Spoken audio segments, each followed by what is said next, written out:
Here we are at the newly incorporated Starbase Texas.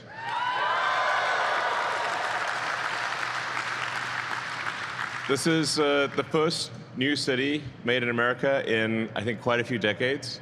At least that's what I'm told. And very cool name. And it's named that because it is where we're going to develop the technology necessary to take humanity and civilization and life as we know it to another planet for the first time in the 4.5 billion year history of Earth.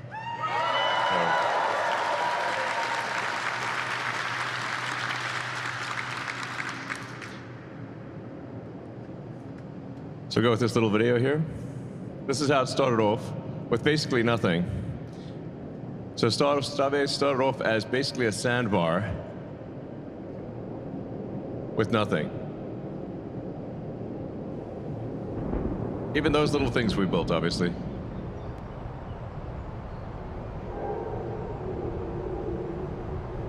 That's the original sort of Mad Max rocket.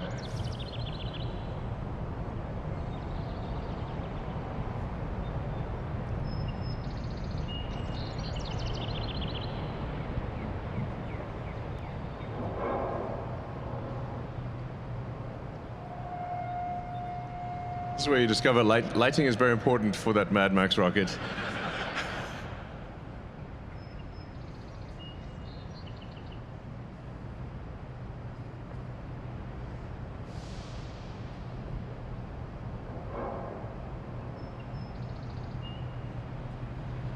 So yeah, not that long ago, there was basically nothing here.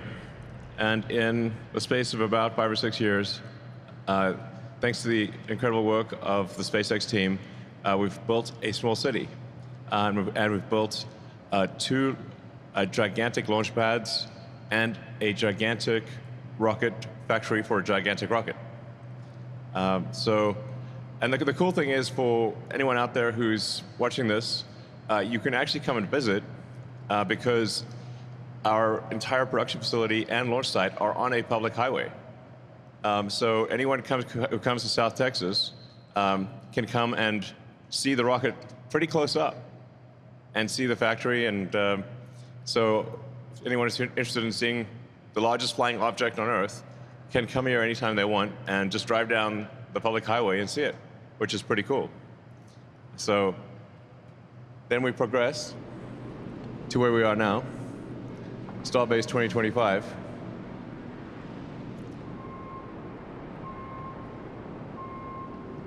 So we're now at the point where we can produce a ship roughly every 2 or 3 weeks. Now, we don't always produce the ship every 2 or 3 weeks because we are making design upgrades. But ultimately, we're aiming for the ability to produce 1,000 ships a year, so 3 ships a day.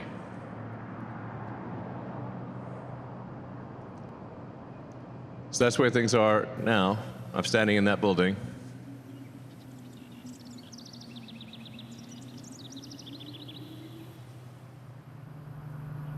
That's our hovercraft.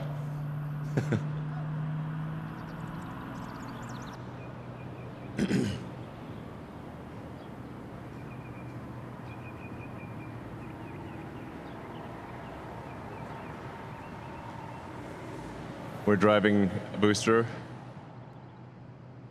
down the road to the launch site. You can see the mega bays.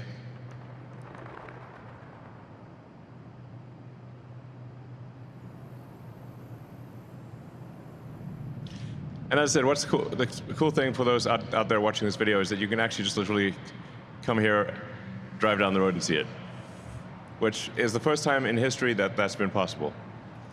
So all this cool stuff, that road on the left there, that highway is public, and you can just come here and see it, which I recommend doing. I think it's very inspiring to see. So that's our Gigabay. So we're expanding integration to produce 1,000 Starships per year.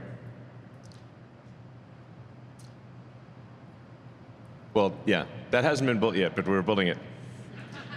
That is a truly enormous structure. That'll be one of the biggest structures I think by some measures, the biggest structure in the world. And it's designed for 1,000 Starships a year.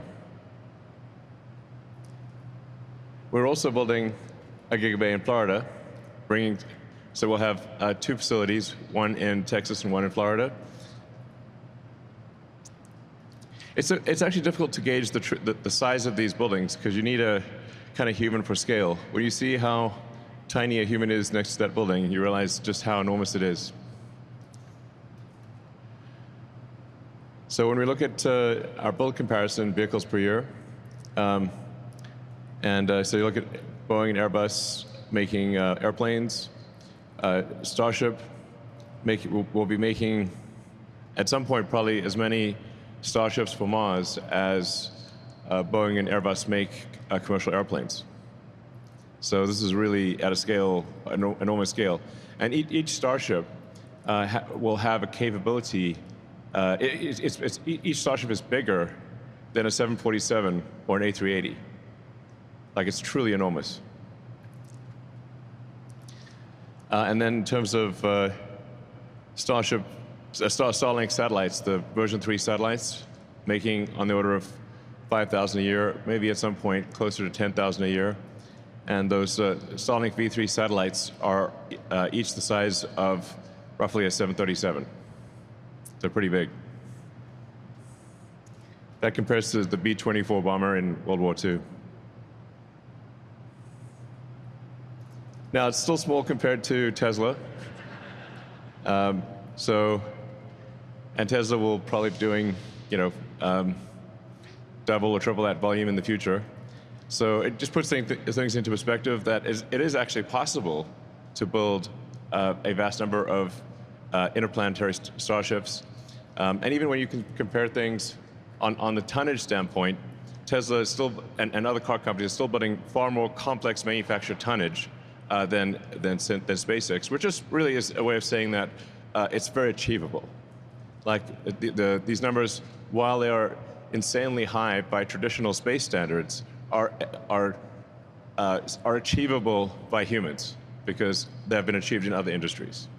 Progress is measured by the timeline to establishing a self-sustaining civilization on Mars. That's how we're gauging our progress here at Starbase. So with each launch, especially in the early days of Starship, each launch is about learning more and more about what's needed to make life multiplanetary and to improve Starship to the point where it can be taking ultimately hundreds of thousands, if not millions of people to Mars. Ideally, we can take anyone who wants to go to Mars, we can take to Mars. And bring all of the equipment necessary to make Mars self-sustaining, so Mars can grow by itself in a worst-case scenario, getting to the point where the fundamental fork in the road for human destiny is where Mars can continue to grow even if the supply ships from Earth stop coming for any reason. At that point, we've achieved civilizational resilience, where Mars can potentially come to the rescue of Earth if something goes wrong, or maybe Earth could come to the rescue of Mars. But having 2 planets that are both self-sustaining and strong, I think is going to be incredibly important for the long-term survival of civilization. I think any given civilization is likely to last maybe, 10 times longer, maybe much longer, if it is a multi-planet civilization than if it is a single-planet civilization, because there's always some chance that, us humans could do something crazy like World War III, hopefully not, but it's possible, or that there could be some natural event like meteors or supervolcanoes or something that we don't expect, and then if we only have 1 planet, then that could be curtains. But if we've got 2 planets, we keep going, and then we go beyond Mars ultimately to maybe the asteroid belt, the moons of Jupiter, and beyond, and ultimately to other star systems. And we can be out there among the stars, making science fiction no longer fiction. So in order to achieve this goal, we have to make rapidly reusable rockets, so that the cost per flight, the cost per ton to Mars, is as low as possible. That's essential. So for that, rapidly reusable rockets, I said, it's actually 4 R's. It's like a pirate. RRR. It's like rapidly reusable, reliable rockets is the key. RRR. Now congrats to the SpaceX team on making incredible progress on catching a giant rocket.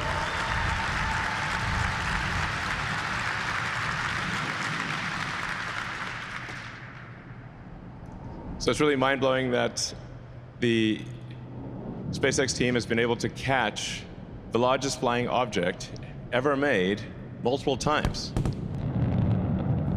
using a very novel method of catching it out of the air with giant chopsticks.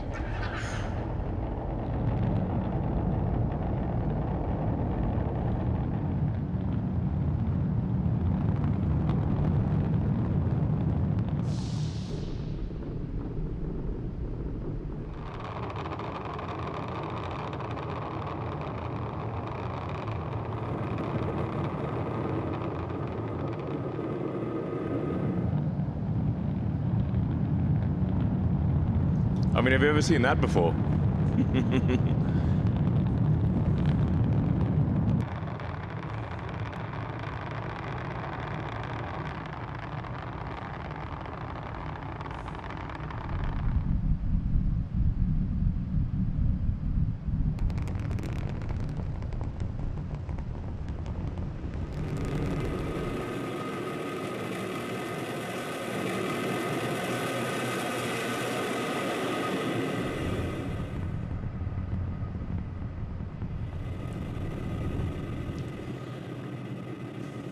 Yeah, congrats again. That was an incredible achievement.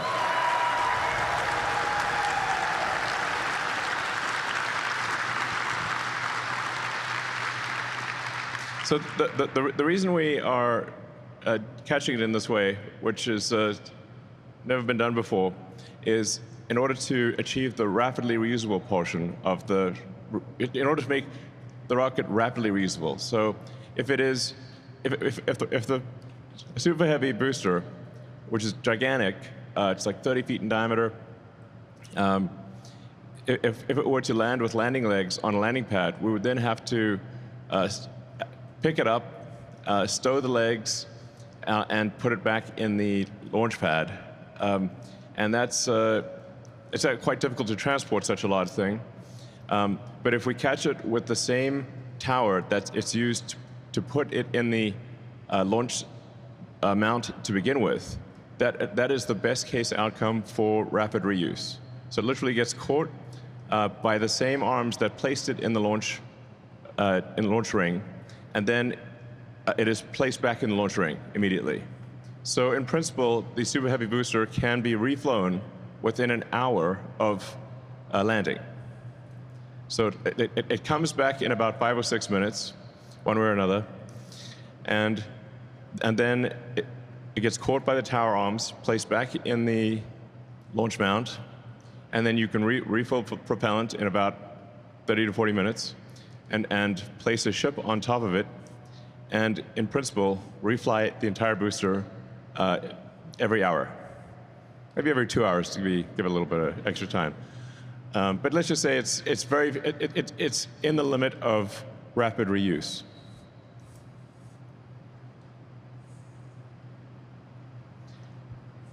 And then the next thing we need to do is catch the ship too. So we haven't done this yet, but we will.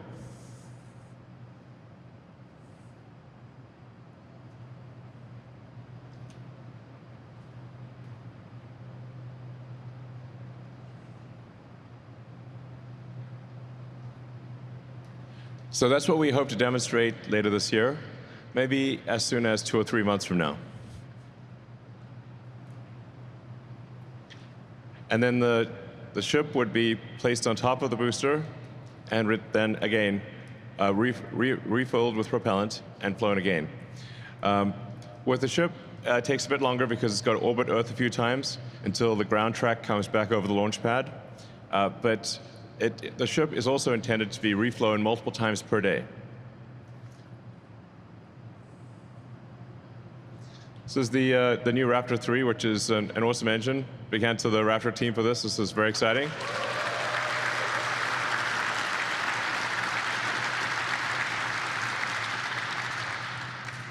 So Raptor 3 is designed to require no base heat shield, saving a lot of mass on the bottom and actually improving reliability so that if there is, for example, a small fuel leak from the Raptor engine, it will simply leak into the existing flaming plasma and not really matter.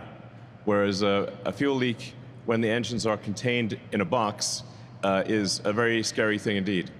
So this is a Raptor 3.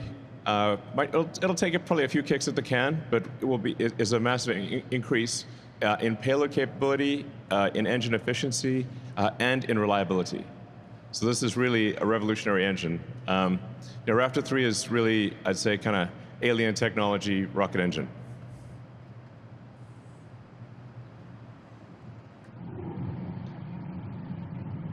I mean, even industry experts, when we showed a picture of the Raptor 3, said that engine is not complete.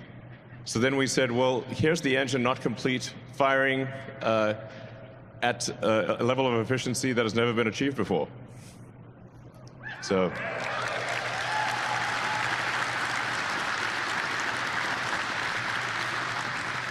I mean, that is one clean engine.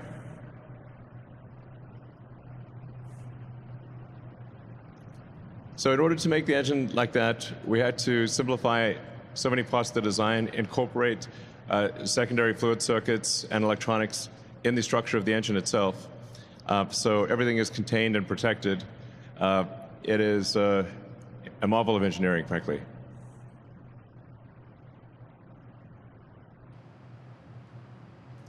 Then one of the other technologies that's key for Mars is doing orbital propellant transfer. So you can think of this like similar to aerial refueling for airplanes, but in this case it's orbital refilling of rockets, which has never been done before. But it is, technically feasible. I always feel like these things are a little NSFW, sort of. Listen, you got to transfer fluid somehow. This has got to be done. So the two starships would get together, and one starship would transfer fuel and oxygen. And actually, most of the mass is oxygen. It's almost 80% oxygen that gets transferred, a little over 20% fuel. And so once you send a starship to orbit with that's full of payload, and then you send a bunch of other starships up, and you would refill the propellant on that starship. And once the propellant tanks are mostly full, then you can depart for Mars or the Moon, or yeah. So this is an important technology which we should hopefully demonstrate next year. So.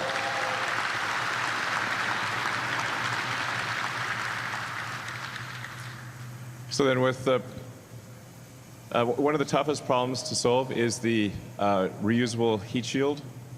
So no one has ever developed a truly reusable orbital heat shield. So it's extremely difficult to do so. Even the shuttle's heat shield required several months of refurbishment, basically fixing broken tiles, testing each tile, and because it's an extremely hard problem to be able to withstand the extreme heat and pressure of reentry.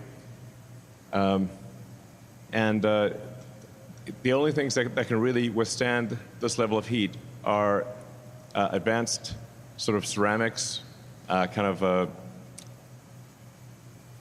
basically glass, alumina, some types of carbon, but very, very little actually can survive with reusability without eroding or falling off or cracking, can survive the stresses of reentry.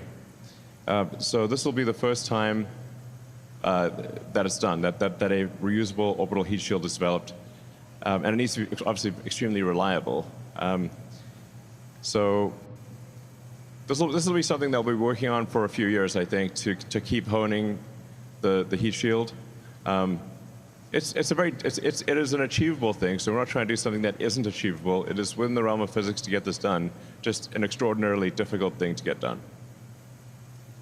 And Mars, the Mars atmosphere is carbon dioxide, which at first may seem better, but actually it ends up being worse because when the CO2 turns into a plasma and you actually end up with more free oxygen entering on a Mars atmosphere than on Earth atmosphere. So Earth's atmosphere is only around 20% oxygen, and Mars ends up being basically more than double that, maybe triple that, when you consider when the CO2 becomes a plasma and you get carbon and O2. So that wants to oxidize the heat shield, basically burn the heat shield.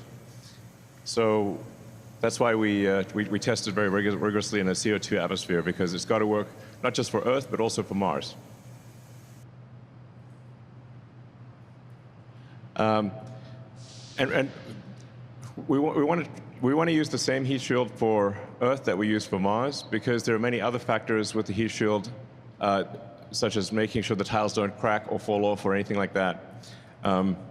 So we want to have the same heat shield structure, same material on Earth as on Mars, so we can test it hundreds of times on Earth before going to Mars, and be confident that when it goes to Mars, it will work.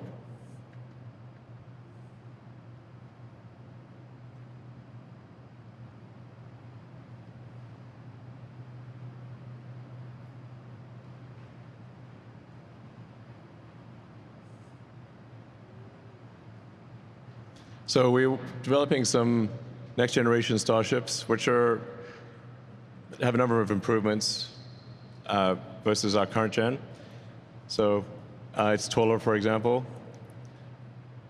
and has a better the interstage between the ship and the booster.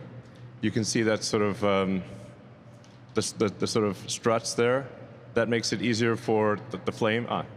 Like that right there. When doing hot staging, which is when we light the ship's engines while the booster's engines are still firing, the flame from the ship engines can more easily exit through the open struts of the new interstage.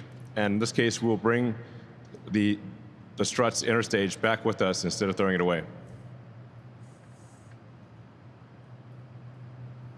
So a little more height here, 72 meters from around 69. Propellant capacity, I think we'll probably push that up a little, maybe 3,700 tons. Long term, my guess is we're maybe around 4,000 tons. And about just over 8,000, probably like 8,300. This will keep getting up. My guess is ultimately we're 4,000 tons here, close to 10,000 tons of thrust, but this is kind of the next level, or the next version of the Super Heavy. So the booster will look a little naked on the bottom because the Raptor 3 engines don't require a heat shield. So it looks like there's kind of parts missing, but that's just because the Raptor heat shield does not. The Raptor 3 does not need a heat shield. So it's just standing there in a bathed in flaming plasma.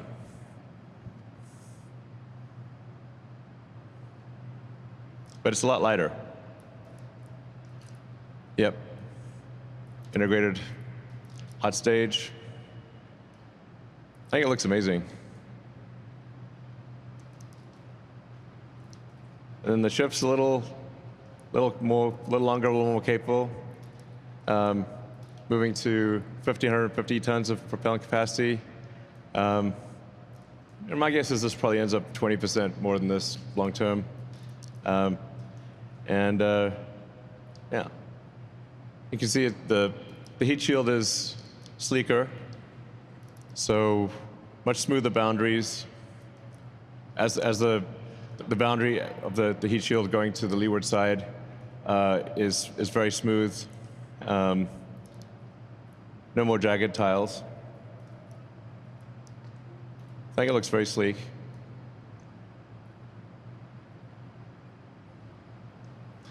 And this version we still have 6 engines, but a future version will have 9. But with the Raptor 3, again, we have improved reduced mass, higher specific impulse. This is the Starship version 3 is really the version that is, I think, achieves all of the key elements. I mean, generally with any new technology, it takes three major iterations of any new technology to have it really work well. And this, with Raptor 3 and Starship and Booster version 3, it should be able to achieve all of the things that I just mentioned, which is a rapidly reusable, reliable rocket with orbital refilling. Basically, all of the ingredients necessary to make life multiplanetary will be achieved with version 3 of Starship, which we're aiming to launch for the first time at the end of this year.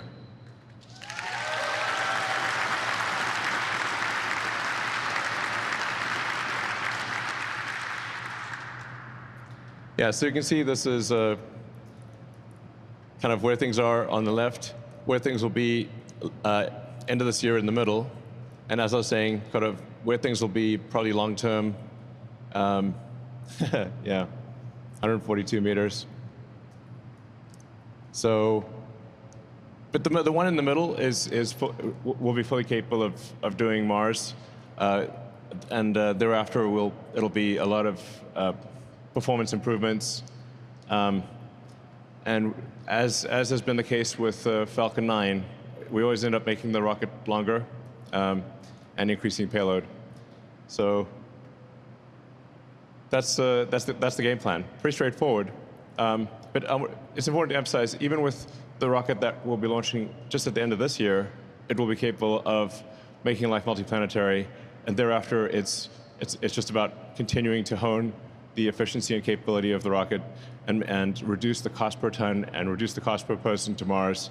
And like I said, ultimately make it so that anyone who wants to move to Mars and help build a new civilization can do so. So anyone out there, like, how cool would that be? And even if you don't want to do it, maybe that you have a son or daughter who wants to do that, or a friend who wants to do it, and I think it would be the best adventure that one could possibly do, is to go and help build a new civilization on a new planet.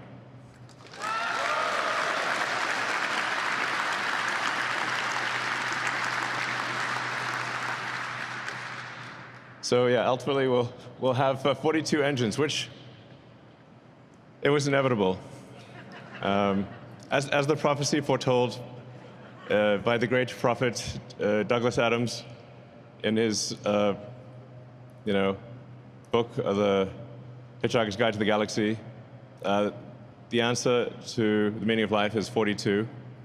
And so inevitably, the Starship stack will have 42 engines.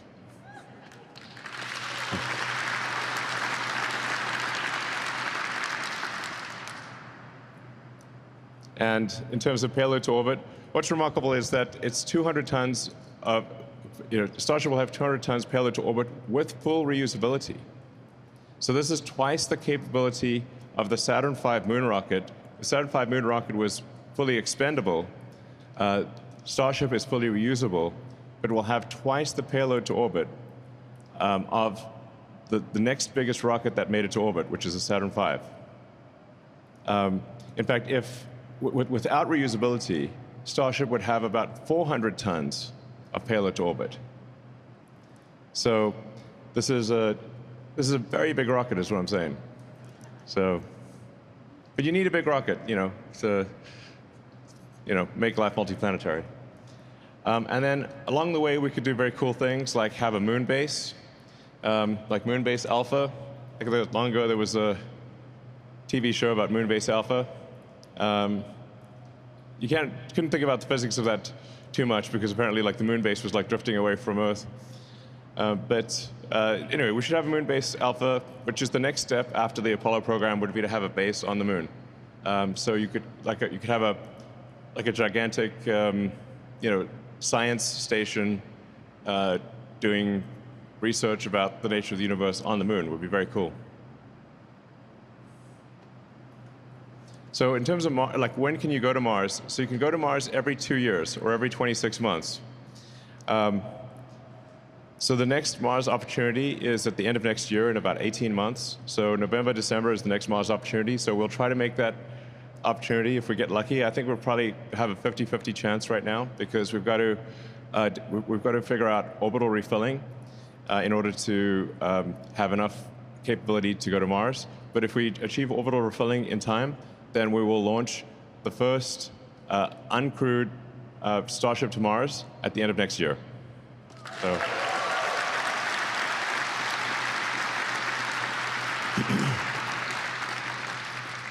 So this gives you an illustration of how does a spaceship go from Earth to Mars. So you got blue Earth there and red Mars.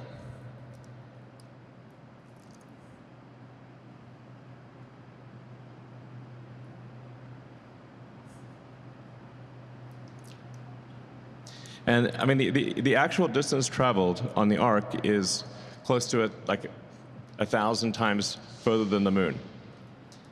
So you can't just go straight to Mars. You have to create this elliptical orbit with Earth at one point and Mars at the other side, at the far end of the ellipse, and then time the where you are in that ellipse to intersect with Mars. And this is the orbital transfer, how you do orbital transfer from Earth to Mars. And if you look on your Starlink Wi-Fi router, you'll see this image. Because the Starlink Wi-Fi is Starlink Internet is what's being used to pay for humanity getting to Mars. So I'd just like to thank everyone out there who's bought Starlink, because you're helping secure the future of civilization and helping make life multiplanetary and helping make humanity a space-faring civilization. Thank you.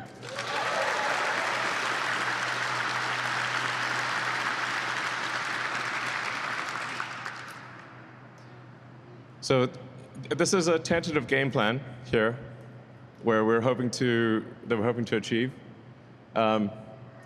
where we increase the cadence of flights to Mars dramatically with every launch window. So every roughly 2 years, we are dramatically increasing the number of ships that go to Mars, and ultimately try to get to 1,000 or 2,000 ships per Mars rendezvous. I mean, as a rough order of magnitude, this is just guesses, obviously, but we need to get about 1 million tons, is my guess, to the surface of Mars to make a civilization on Mars self-sustaining, and get to that critical point where if the resupply ships from Earth stop coming for any reason, Mars still succeeds. Mars can still grow. And so you can't be missing anything. You can't be missing even like the equivalent of vitamin C or anything. You've got to have everything you need for Mars to grow. That's essential. So my guess is that's about 1 million tons, but it might be 10 million tons. I hope it's not 100 million tons. That'd be a lot. But we want to try to get to that point and secure the future of civilization as quickly as possible. So we're looking at different locations. The lead candidate right now is the Arcadia region. So now Mars has a lot of real estate, but when you combine all of the factors and say, okay, we can't be too close to the poles. We need to be near ice to get water, and can't be too mountainous for the rockets. Then it narrows down to a smaller region. So Arcadia is it's one of my daughter's name is Arcadia, actually, and is one of the options. So we got the first Starships on Mars, gather critical data. So the first flights there we'll send with the Optimus robot, so we can go out there and explore and kind of prepare the way for humans. And that'll be a very cool image if we're able to achieve it by launching end of next year. It would actually technically arrive in 2027, but that would be an epic picture to see Optimus walking around on the surface of Mars. And then with the launching 2 years later, we'd be sending humans. Assuming the first missions are successful and they land successfully, we'd send humans on the next mission, and we'd really start building the infrastructure for Mars. So anyway, maybe just to be safe, we might just do two landing episodes with the Optimus and do the third one with humans. We'll see. So that classic picture of the workers on the Empire State.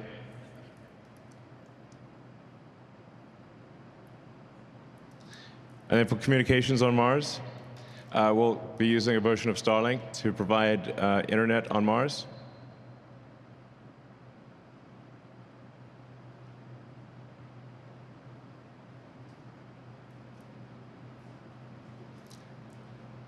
Yeah, so the speed of light, even at moving at the speed of light, your best case scenario is, I guess, running around 3.5 minutes to Mars, and then worst case is 22 minutes or more because Mars is on the other side of the sun from Earth. So anyway, it's quite challenging to do high bandwidth communications with Mars, but Starlink will achieve that. Yeah, and then we'll have the first humans lay the groundwork for permanent presence on the surface. And yeah, the goal, like I said, will be to make Mars self-sustaining as quickly as possible.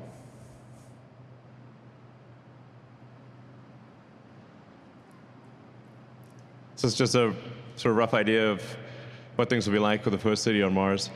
My guess is we'll probably put the launch pads a little further away, or the landing pads, just in case. But I mean, for Mars, we're going to need a lot of solar power.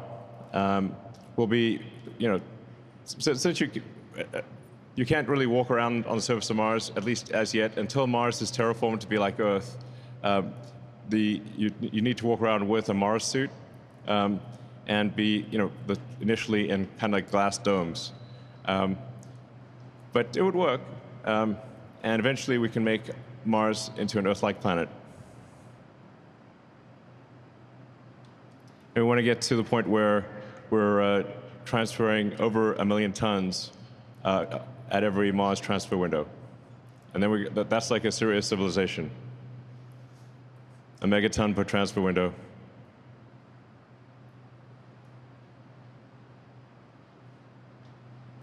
So, yeah. I have a lot of spaceports. I mean, because of the fact that you can't fly there continuously and you have to transfer in these windows, you'd have a gathering of 1,000 ships, or 2,000 ships, or more than that. So we have this kind of like Battlestar Galactica feel, where all these ships are in orbit, waiting to depart, and then they'd all depart. I look at, I think, an amazing image of all these ships departing at once. And then you're going to need, obviously, a lot of launch pads, a lot of landing pads on Mars. Or you'll need to move the ships off the landing pad pretty fast. So if you got I don't know, a few thousand ships inbound, probably need at least a few hundred pads, landing pads, and anyway, we'll solve that problem later. So yeah, anyway, this is like an incredible thing to have, like this amazing city on Mars, the first city on another planet, and a